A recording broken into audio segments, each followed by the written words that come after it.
The European powers thought Africa would be a simple prize, easy to conquer and divide. They were wrong.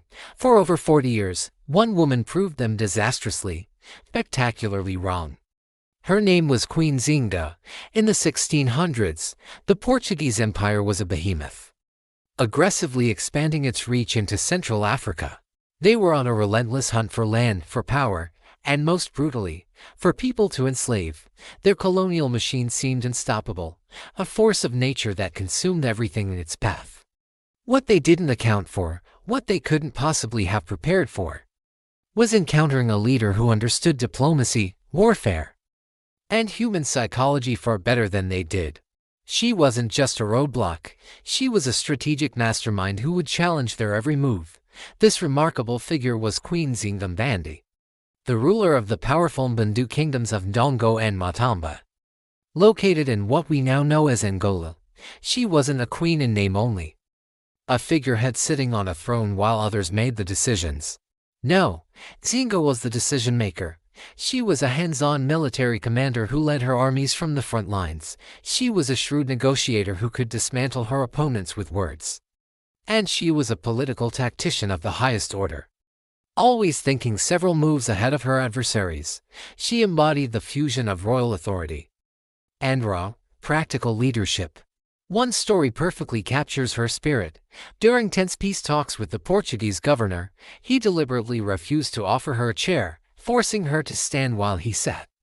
This was a calculated act of disrespect, a power play designed to humiliate her and establish Portuguese dominance from the outset. But Nzinga was not a woman to be humiliated. Without missing a beat, she motioned to one of her attendants, who immediately knelt on all fours, becoming a human throne. Nzinga sat down, placing herself at direct eye level with the governor. The stunned silence that followed was deafening. In that single, brilliant moment of defiance, she sent a clear message to all of Europe. She would not be treated as an inferior. The negotiations would proceed between equals, or they would not proceed at all. That same ingenuity defined her military strategy. Nzinga didn't just command from a distance. She personally led her soldiers into battle, inspiring them with her own courage, recognizing she couldn't defeat the Portuguese with sheer numbers alone. She became a master of diplomacy and unconventional warfare. She cleverly formed strategic alliances with Portugal's European rivals, like the Dutch, playing the colonizers against each other. She perfected the art of guerrilla warfare, using hit-and-run tactics, ambushes, and deep knowledge of the local terrain to exhaust the seemingly invincible Portuguese forces. She was incredibly adaptive, constantly changing her tactics, relocating her capital to keep the enemy off balance, and transforming the kingdom of Matamba into a fortified stronghold for all who resisted colonial rule. It became a safe haven, attracting runaway slaves and defecting soldiers, swelling her ranks and strengthening her position. So, why was she so dangerous to the colonizers? Because she refused to play by their rules. She understood European politics just as well as she understood the complex dynamics of African kingdoms. She wasn't just fighting a war, she was playing a grand game of chess on a global scale.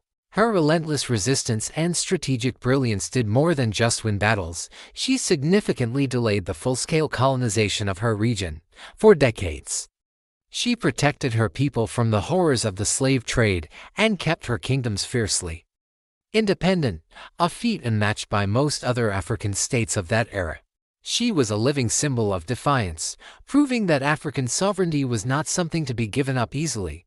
It's no surprise, then, that colonial history tried to erase her legacy or, failing that, distort it. The records left by the Portuguese and other Europeans often paint her as erratic, cruel, or power-hungry. They called her a savage, a tyrant. Why?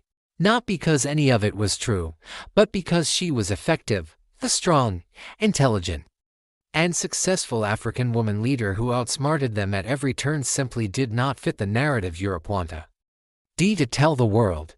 Their story required weak, disorganized African leaders who needed to be civilized. Queen Nzinga shattered that myth, and for that, they tried to bury her true story under a mountain of lies. But the truth is far more powerful. Queen Nzinga didn't just resist colonization, she outmaneuvered it, outthought it, and outplayed it for nearly half a century. Her story is a testament to the resilience and brilliance that the standard history books so often leave out. If you want to uncover the real history of Africa, the stories of the heroes and strategists they never taught you in school, then make sure you subscribe to this channel and turn on notifications. The next story we're diving into is even bigger. Thanks for watching.